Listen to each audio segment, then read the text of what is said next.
Hi friends, good morning. Bihar police भर्ती परीक्षा 2025 का सेट नंबर 6 आ गया है। चलिए आगे हम देखते हैं सेट नंबर 6 का पहला क्वेश्चन क्या कहता है। सेट नंबर 6 का पहला क्वेश्चन कहता है कि निम्नलिखित में से किस द्वीप का प्राचीन नाम सैंडविच द्वीप है। तो प्राचीन नाम सैंडविच द्वीप जो रखा गया है, हवाई द्वीप का नाम सैंडविच द्वीप है। ऑप्शन बी इसका आंसर होगा। अगला प्रश्न है प्रश्न नंबर 6। इसमें कहा गया है निम्न में से भारत किसका सबसे बड़ा निर्यातक है। तो इसमें 4 ऑप्शन दिया गया है। पहला है ग्रेनाइट, दूसरा कपड़ा, तीसरा खिलौने और चौथा है उपयुक्त में से कोई नहीं। तो इसका आंसर डी होगा, क्योंकि भारत जो है पेट्रोलियम का सबसे बड़ा निर्यातक है। अगला प्रश्न है प्रश्न नंबर 3। इसमें कहा गया है निम्नलिखित में से किस महाद्वीप को विविधताओं का महाद्वीप कहा जाता है, या जो है एशिया को कहा जाता है। Option A. अगला प्रश्न है प्रश्न नंबर 4। इसमें कहा गया है किस भारतीय वैज्ञानिक को न केवल नोबेल पुरस्कार अपितु भारत रत्न भी प्राप्त करने का सम्मान प्राप्त है। तो यह जो सम्मान प्राप्त है डॉक्टर सीवी रमन को। Option C. अगला प्रश्न है प्रश्न नंबर 5। इसमें कहा गया है एरिट्रिया जो 1993 में संयुक्त राष्ट्र का 182वां सदस्य बना, किस महादेश में स्थित है। तो एरिट्रिया जो है अफ्रीका महादेश में स्थित है। Option B. अगला प्रश्न है प्रश्न नंबर 6 में कहा गया है मैराथन दौड़ की आधिकारिक दूरी क्या है। तो मैराथन दौड़ की जो आधिकारिक दूरी है वह 26 मील और 385 गज है। Option B. अगला प्रश्न है प्रश्न नंबर 7 में कहा गया है कौन सा एकमात्र महाद्वीप है जिससे होकर कर्क रेखा, भूमध्य रेखा और मकर रेखा गुजरती है। वह महाद्वीप का नाम अफ्रीका है। ऑप्शन ए इसका आंसर होगा। अगला प्रश्न मैथ है। चलिए आगे बढ़िए। प्रश्न नंबर 9 हम देखते हैं कि महेंद्रगिरी की सबसे ऊंची चोटी कौन है। तो महेंद्रगिरी की सबसे ऊंची चोटी पूर्वी घाट को कहा गया है। Option D. अगला प्रश्न है प्रश्न नंबर 10। इसमें कहा गया है कि भारत के सर्वोच्च न्यायालय की स्थापना कब हुई थी। भारत की सर्वोच्च न्यायालय की स्थापना जो हुई थी वह 26 जनवरी 1950 को हुई थी। Option D. अगला प्रश्न है प्रश्न नंबर 11। इसमें कहा गया है सुमेलित कीजिए। प्रश्न नंबर 11 में कहा गया है सुमेलित कीजिए। इसमें उगते सूर्य की भूमि, मध्यरात्रि सूर्य की भूमि, हजार झीलों की भूमि, वर्ज की भूमि और दूसरे सूची में दिया है Korea, Finland, Japan, Norway, Bhutan. मतलब किसको कहा गया है उगते सूर्य की भूमि, मध्यरात्रि सूर्य की भूमि, हजार झीलों की भूमि, वर्ज की भूमि, कौन से देश में कहा गया है। पहला सूची में और दूसरा सूची में दोनों का मिलान करना है। चलिए इसका आंसर हम देखते हैं। इसका आंसर डी है। इसका आंसर कौन सा है? डी। चलिए आगे हम देखते हैं प्रश्न नंबर 12। प्रश्न नंबर 12 में कहा गया है कि भारत का संविधान भारत को कैसे वर्णित करता है। तो भारत का संविधान जो है भारत को राज्यों का संघ जैसे वर्णित करता है। Option B. अगला प्रश्न है प्रश्न नंबर 13। इसमें कहा गया है कि सूचना का अधिकार अधिनियम किस वर्ष अधिनियमित किया गया। तो किस वर्ष अधिनियमित किया गया था? 15 जून 2005 को अधिनियमित किया गया था सूचना का अधिकार अधिनियम। अगला प्रश्न है प्रश्न नंबर 14। इसमें कहा गया है प्रश्न नंबर 14 में कहा गया है आम चुनाव के बाद प्रोटेम स्पीकर जो होते हैं, प्रोटेम स्पीकर का जो चुनाव होता है कैसे होता है। या जो होता है भारत के राष्ट्रपति द्वारा नियुक्त किए जाते हैं। प्रोटेम स्पीकर जो चुने जाते हैं वह भारत के राष्ट्रपति द्वारा नियुक्त किए जाते हैं। ऑप्शन बी इसका आंसर होगा। अगला प्रश्न है प्रश्न नंबर 15। इसमें कहा गया है कि भारत के संविधान का विचार किसने दिया था। भारत के संविधान का विचार जो देने वाले व्यक्ति थे वह कौन थे? तो एम.एन. राय थे। ऑप्शन सी इसका आंसर होगा। अगला प्रश्न है प्रश्न नंबर 16। इसमें कहा गया है प्रश्न नंबर 16 में कि भारत के संविधान के किस भाग में मूल कर्तव्यों को सन्निहित किया गया है? सन्निहित किया गया है मूल कर्तव्यों को। तो यह जो किया गया था किस भाग में किया गया था? यह जो किया गया था आपको भाग 4 के ए में, ऑप्शन सी। अगला प्रश्न है प्रश्न नंबर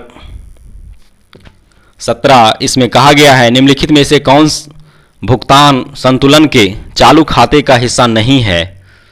तो इसका आंसर डी होगा, पूंजीगत प्राप्तियों और भुगतान। ऑप्शन डी, पूंजीगत प्राप्तियां और भुगतान इसका आंसर होगा। अगला प्रश्न है प्रश्न नंबर 18। इसमें कहा गया है समग्र आपूर्ति की तुलना में कुल मांग में अत्यधिक वृद्धि के परिणाम स्वरूप कीमतों के समान स्तर में लगातार वृद्धि को कहा जाता है। क्या कहा जाता है? तो यह जो कहा जाता है मांगजन्य मुद्रास्फीति। Option A. अगला प्रश्न है प्रश्न नंबर 19। इसमें कहा गया है स्थानीय सरकार के अवगुण क्या हैं? स्थानीय सरकार के अवगुण क्या हैं? तो इसका ऑप्शन बी होगा, कई राज्य सरकारों ने महत्वपूर्ण शक्तियां स्थानीय सरकारों को स्थानांतरित नहीं किया है। इसका ऑप्शन बी होगा। अगला प्रश्न है प्रश्न नंबर 20। इसमें कहा गया है कि भारत में किसी भी मामले को कहीं भी स्थानांतरित करने का अधिकार किसे है? तो यह जो अधिकार दिया गया है सर्वोच्च न्यायालय को। Option A. अगला प्रश्न है प्रश्न नंबर 21। इसमें कहा गया है राज्यसभा के सदस्यों का चुनाव किसके द्वारा किया जाता है? तो राज्यसभा के सदस्यों का जो चुनाव किया जाता है यह जो किया जाता है विधानसभा के निर्वाचित सदस्य द्वारा। Option A. अगला प्रश्न है प्रश्न नंबर 22। इसमें कहा गया है कि संविधान किस अनुच्छेद के तहत उच्च न्यायालय को सभी अधीनस्थ न्यायालयों पर अधीक्षण की शक्तियां देता है? शक्तियां देता है तो यह हो जाएगा आंसर आपका अनुच्छेद 227। Option B. अगला प्रश्न है प्रश्न नंबर 23। इसमें कहा गया है कि व्यापार घाटा उस स्थिति का वर्णन करता है जहां वस्तुओं का निर्यात उनके आयात से कम होता है। ऑप्शन बी इसका आंसर होगा। अगला प्रश्न है प्रश्न नंबर 24। इसमें कहा गया है कि आधार दर वह दर है जिसके नीचे कोई भी बैंक किसी को उधार देने की अनुमति नहीं दे सकता। बैंकों के लिए यह आधार दर कौन निर्धारित करता है? तो यह जो आधार दर निर्धारित करने वाला व्यक्ति है कौन निर्धारित करता है? यह जो निर्धारित करता है आपका आरबीआई निर्धारित करता है। Option D. अगला प्रश्न है प्रश्न नंबर 25। इसमें कहा गया है कि भारत में कृषि एवं संबंधित गतिविधियों को ऋण का वितरण करने में कौन से बैंक या संस्थाएं सर्वोच्च हिस्सा रखती है? तो यह जो हिस्सा रखती है वाणिज्यिक बैंक। Option C. अगला प्रश्न है प्रश्न नंबर 26 में कहा गया है कि भारत के सर्वप्रथम मुख्य चुनाव आयुक्त कौन है थे? भारत के सर्वप्रथम मुख्य चुनाव आयुक्त कौन थे? तो यह जो थे सुकुमार सेन थे। Option C. अगला प्रश्न है प्रश्न नंबर 27। इसमें कहा गया है जिस ब्याज से कम दर पर बैंक द्वारा ग्राहकों को उधार देने की उम्मीद नहीं की जाती है उसे कहा जाता है? क्या कहा जाता है? तो आधार दर कहा जाता है। Option B. अगला प्रश्न है प्रश्न नंबर 28। इसमें कहा गया है भारत में नाबार्ड बैंक किसको पुनरावृत्ति प्रदान नहीं करता है? तो यह जो प्रदान नहीं करता है निर्यात आयात बैंक को नहीं करता है। Option C. अगला प्रश्न है प्रश्न नंबर 29 में कहा गया है प्रश्न नंबर 29 में इसमें कहा गया है कि प्रतिकूल भुगतान संतुलन की समस्या कब उत्पन्न होती है। तो यह जो उत्पन्न होती है जब आयात निर्यात से अधिक होता है, ऑप्शन डी। अगला प्रश्न मैथ है, चलिए आगे बढ़ते हैं। फिर 31 नंबर प्रश्न मैथ है, 32 नंबर भी प्रश्न मैथ है, चलिए आगे बढ़ते हैं। प्रश्न नंबर 33 भी मैथ है, आगे बढ़िए। प्रश्न नंबर 34 यह भी मैथ है, आगे बढ़िए। प्रश्न नंबर 35 यह भी मैथ है, चलिए आगे देखते हैं। प्रश्न नंबर 36 यह भी मैथ है, आगे बढ़ते हैं। प्रश्न नंबर 37, प्रश्न नंबर 38 यह सभी मैथ है। प्रश्न नंबर 39 भी मैथ है, चलिए आगे देखते हैं। प्रश्न नंबर आपका 40, इसमें कहा गया है कि निम्नलिखित प्रश्न में से दिए गए विकल्पों में से संबंधित शब्द का चयन कीजिए, चयन करें।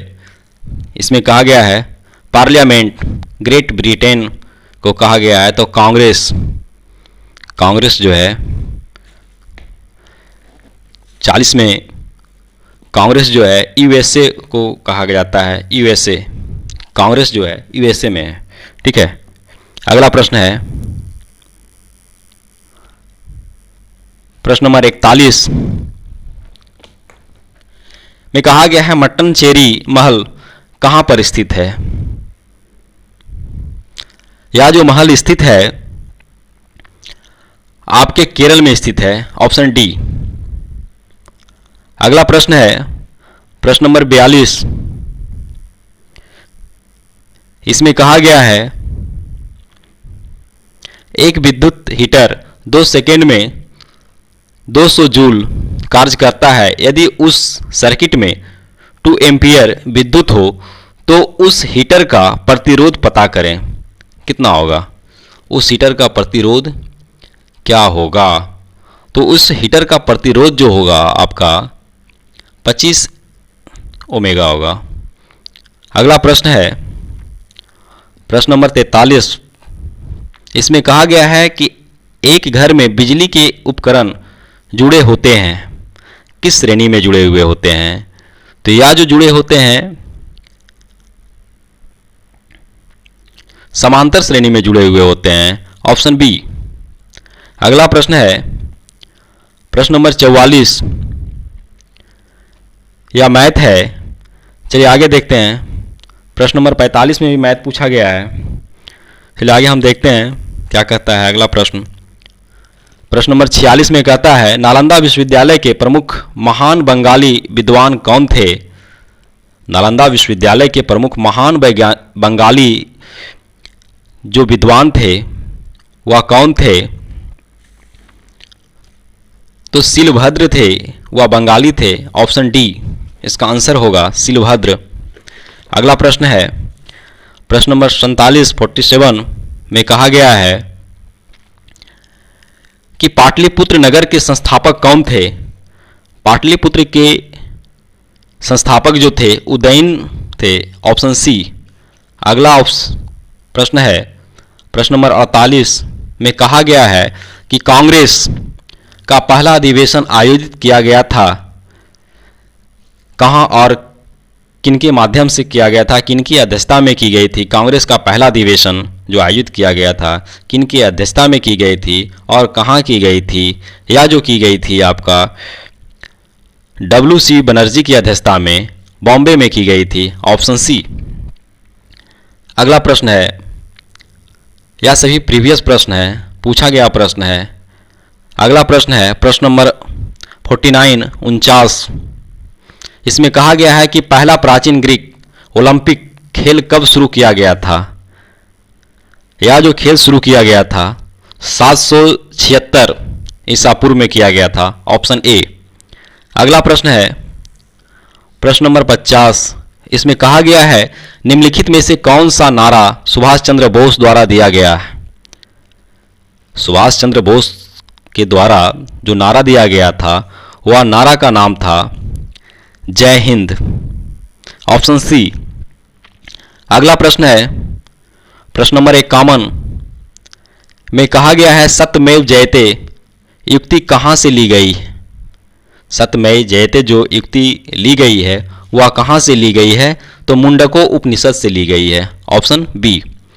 अगला प्रश्न है प्रश्न नंबर 52 में कहा गया है कि अखिल भारतीय दलित वर्ग संघ की स्थापना किसने की थी? तो अखिल भारतीय दलित वर्ग संघ की स्थापना किए थे V.R. Ambedkar, option A. अगला प्रश्न है प्रश्न नंबर 53, इसमें कहा गया है कि निम्नलिखित में से किसकी स्थापना गोपाल कृष्ण गोखले ने की थी?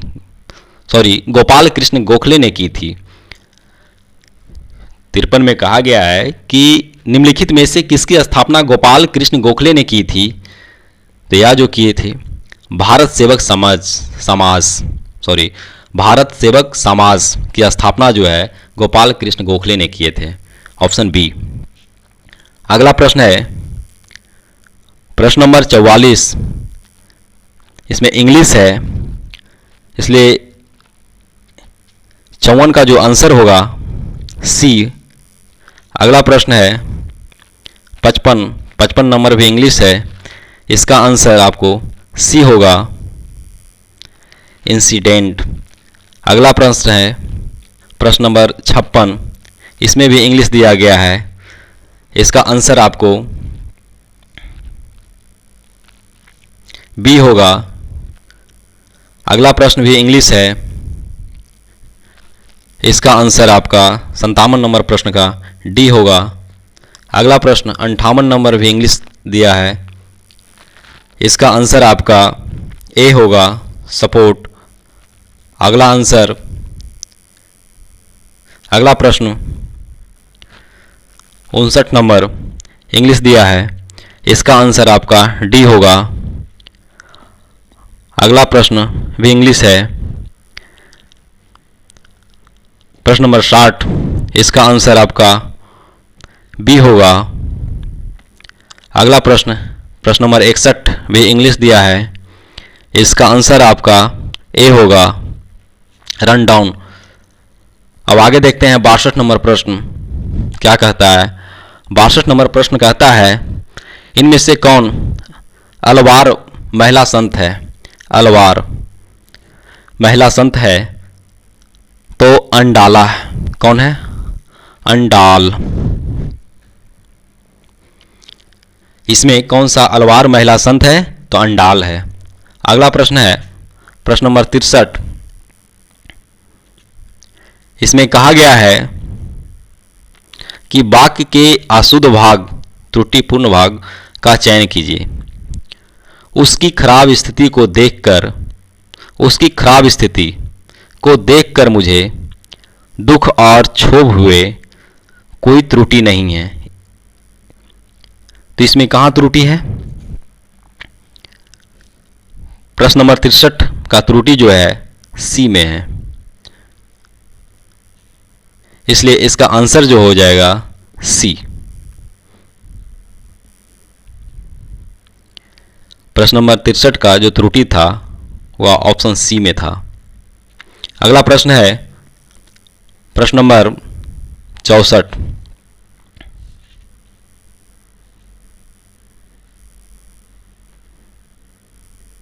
इसमें कहा गया है जो सब कुछ जानता है वह है क्या है? जो सब कुछ जानता है उसे कहा गया है, क्या कहा गया है? तो उसे कहा गया है आपको सर्वज्ञ कहा गया है, सर्वज्ञ। अगला प्रश्न है प्रश्न नंबर 65, इसमें कहा गया है निम्न वाक्यों को क्रम से लिखिए। पहला है कौवा घड़े में कंकड़ डालने लगा, एक कौवा को प्यास लगी, घड़े में पानी बहुत नीचे था, बगीचे में उसने एक घड़ा देखा। तो इसका आंसर हो जाएगा ए। अगला प्रश्न है प्रश्न नंबर 66, इसमें कहा गया है समानार्थी शब्द का चयन कीजिए। नियति, तो इसका आंसर हो जाएगा डी, भाग्य। अगला प्रश्न है प्रश्न नंबर 67 में कहा गया है रिक्त स्थान की पूर्ति करें। देवानंद का काम के प्रति लगन और निष्ठा, देवानंद का काम के प्रति लगन और निष्ठा डैश है, तो अनुकरणीय है, ऑप्शन डी। अगला प्रश्न है प्रश्न नंबर 68।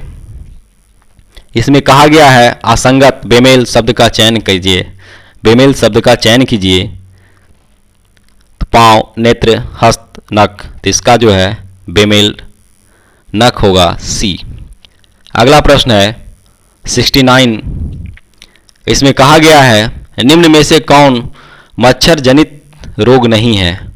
मच्छर जनित रोग नहीं है, तो नींद की बीमारी, ऑप्शन सी। अगला प्रश्न है प्रश्न नंबर 70। इसमें कहा गया है निम्नलिखित में से किसमें प्रतिरक्षी गठन होता है। तो यह जो होता है गठन रक्त प्लाज्मा कोशिकाएं के कारण होता है। प्रतिरक्षी गठन जो होता है रक्त प्लाज्मा कोशिकाएं, ऑप्शन सी। अगला प्रश्न है प्रश्न नंबर 71। प्रश्न नंबर 71 में कहा गया है कि मनुष्य का रिश्तेदार हैं। मनुष्य का निकटतम रिश्तेदार कौन है। तो यह जो रिश्तेदार हैं चिंपैंजी है, ऑप्शन बी। अगला प्रश्न है प्रश्न नंबर 72। इसमें कहा गया है कि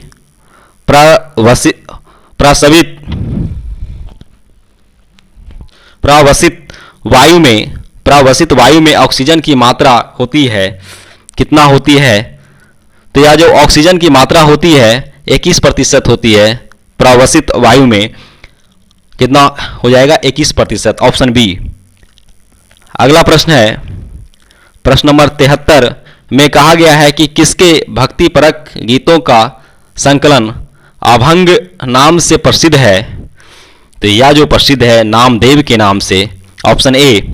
अगला प्रश्न है प्रश्न नंबर 74 में कहा गया है वाक्य के त्रुटिपूर्ण भाग का चयन कीजिए। शिक्षा वाली कक्षा को यदि पुरुष बढ़ाता है तो वह लड़कियों की आवश्यकता को नहीं समझ सकेगा और स्त्री अध्यापिका लड़कों के साथ पूर्ण न्याय नहीं कर सकेगी। डी में दिया है कोई त्रुटि नहीं है, तो इसका आंसर हो जाएगा सी। इसका ऑप्शन हो जाएगा सी। सी में कहा गया है और स्त्री अध्यापिका लड़कों के साथ पूर्ण न्याय नहीं कर सकेगी, इसीलिए इसका आंसर हो जाएगा सी। अगला प्रश्न है प्रश्न नंबर 75 में कहा गया है पसीने की ग्रंथियां डैश की त्वचा में सर्वाधिक संख्या में होती है। यह जो होती है आपका हाथों की हथेली में, ऑप्शन डी। अगला प्रश्न है प्रश्न नंबर 76 में कहा गया है निम्नलिखित में से कौन कोशिका की तीक्ष्णता को बनाए रखता है। निम्नलिखित में से कौन कोशिका की तीक्ष्णता को बनाए रखता है। तो यह जो बनाए रखता है आपका वैक्यूओलस, ऑप्शन सी। अगला प्रश्न है प्रश्न नंबर 77। इसमें कहा गया है जिस उत्तक की कोशिकाएं पतली भित्ति वाली जीवित कमोबेश आइसोडायमेट्रिक होती है और जिसमें अंतःकोशिकीय स्थान होती है उसे कहा जाता है। जिसमें अंतःकोशिकीय स्थान होती है उसे कहा जाता है, क्या कहा जाता है। तो सी कहा, और इसका ऑप्शन सी होगा पैरेनकाइमा कहा जाता है। पैरेनकाइमा कहा जाता है। अगला प्रश्न है प्रश्न नंबर 78 प्रश्न नंबर 78 में कहा गया है कि निम्नलिखित में से सही कथन का चयन करें। इसमें 4 ऑप्शन दिया गया है। पहला है सभी कोशिकाओं में एक कोशिका भित्ति होती है। गोल्जी तंत्र केवल जंतु कोशिका में पाया जाता है। सी में कहा गया है क्लोरोप्लास्ट केवल पादप कोशिकाओं में पाए जाते हैं लेकिन जंतु कोशिकाओं में नहीं। अगला है डी में, इसमें कहा गया है क्लोरोप्लास्ट को कोशिका का पावर हाउस कहा जाता है। 78 का आंसर होगा सी। इसमें कहा गया है क्लोरोप्लास्ट केवल पादप कोशिकाओं में पाए जाते हैं लेकिन जंतु कोशिकाओं में नहीं। अगला प्रश्न है प्रश्न नंबर 79। इसमें कहा गया है निम्नलिखित में से किन या किन अणुओं की संरचना पिंजड़े जैसी होती है। हीरा, ग्रेफाइट, फुलरिन। यह जो संरचना होती है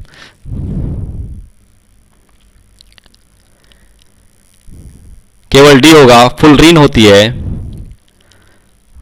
ऑप्शन 3 नंबर डी होगा इसका आंसर।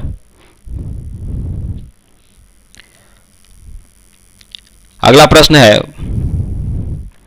प्रश्न नंबर 80। इसमें कहा गया है B-T ग्राफ के अंतर्गत का क्षेत्रफल जो एक भौतिक मात्रा का प्रतिनिधित्व करता है उसकी इकाई है, क्या है? तो उसकी इकाई जो है मीटर है, ऑप्शन बी। अगला प्रश्न है प्रश्न नंबर 81। इसमें कहा गया है निम्नलिखित में से कौन एक समांगी मिश्रण का उदाहरण है। तो यह जो एक समांगी मिश्रण का उदाहरण है नमक का घोल, ऑप्शन सी। अगला प्रश्न है प्रश्न नंबर 82 में कहा गया है निम्नलिखित में से कौन सा सही है। प्लास्टर ऑफ पेरिस का जमना होता है। 4 ऑप्शन दिया गया है।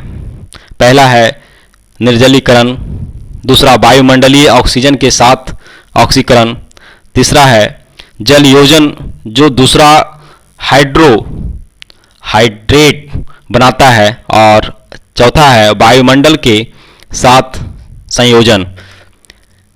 इसमें 4 ऑप्शन दिया गया है तो इसका होगा क्या आंसर? सी, ऑप्शन सी, जल योजन जो दूसरा हाइड्रेट बनाता है। अगला प्रश्न है प्रश्न नंबर 83 में कहा गया है निम्नलिखित में से किसका या किनका उपयोग परमाणु रिएक्टरों में मंदक के रूप में किया जाता है। तो यह जो किया जाता है ग्रेफाइट, पैराफिन और भारी पानी तीनों किया जाता है, इसलिए इसका ऑप्शन डी होगा इनमें से सभी। अगला प्रश्न है प्रश्न नंबर 84। इसमें कहा गया है निम्नलिखित समीकरण में ऑक्सीकरण एजेंट क्या है।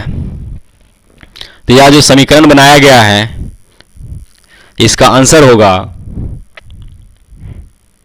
ए।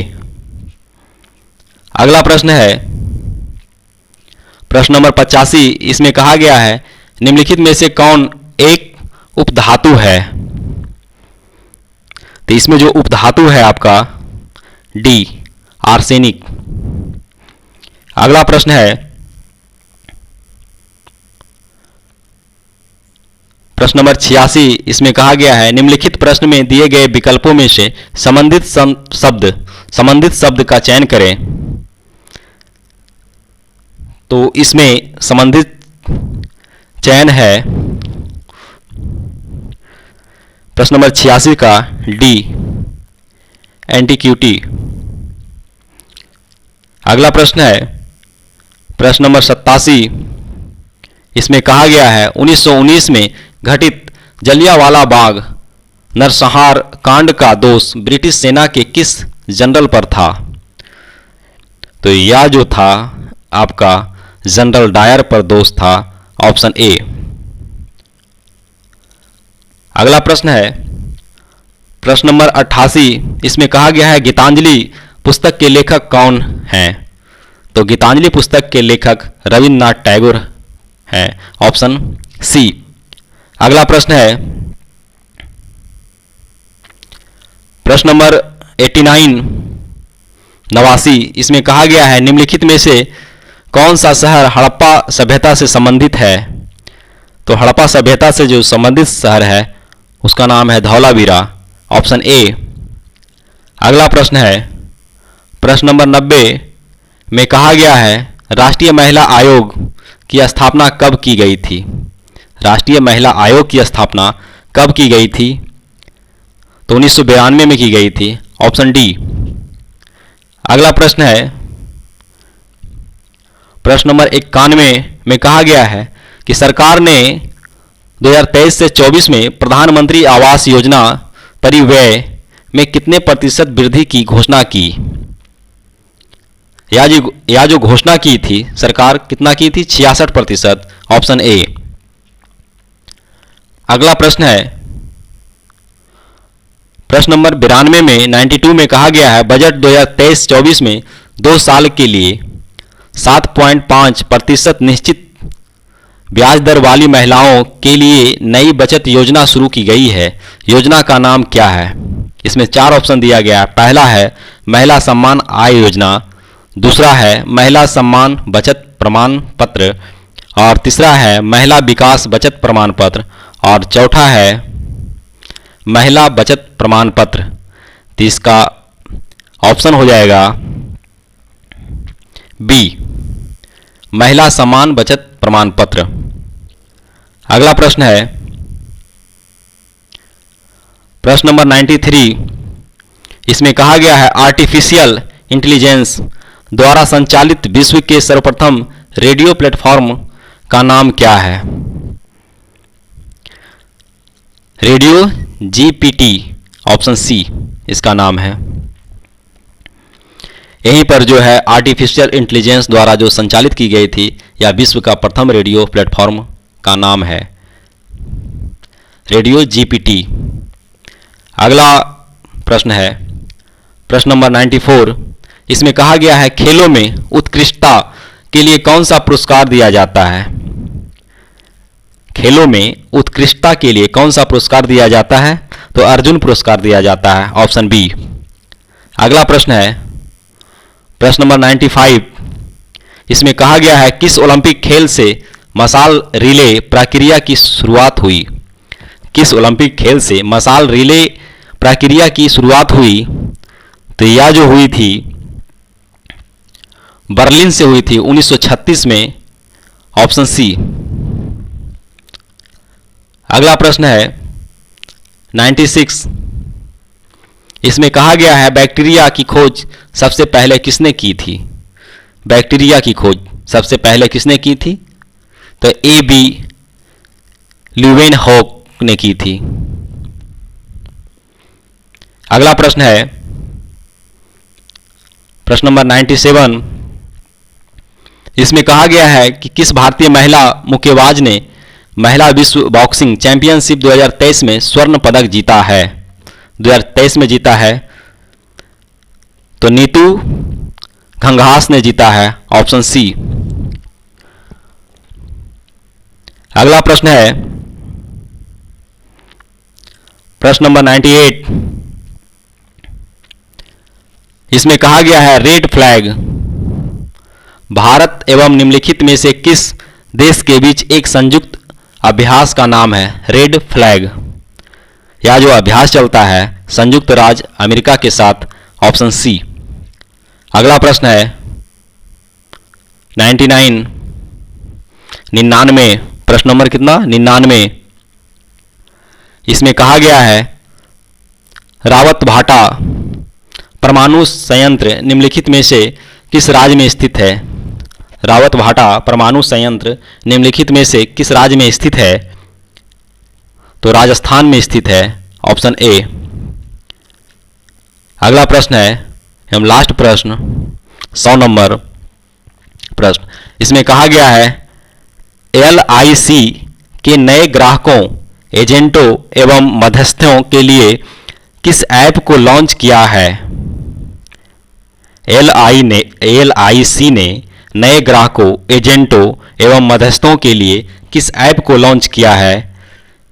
तो यह जो लॉन्च किया है आनंद ने किया है, इसी के साथ बिहार पुलिस भर्ती परीक्षा 2025 का छठा सेट नंबर 6 समाप्त होता है। जय हिंद, जय भारत।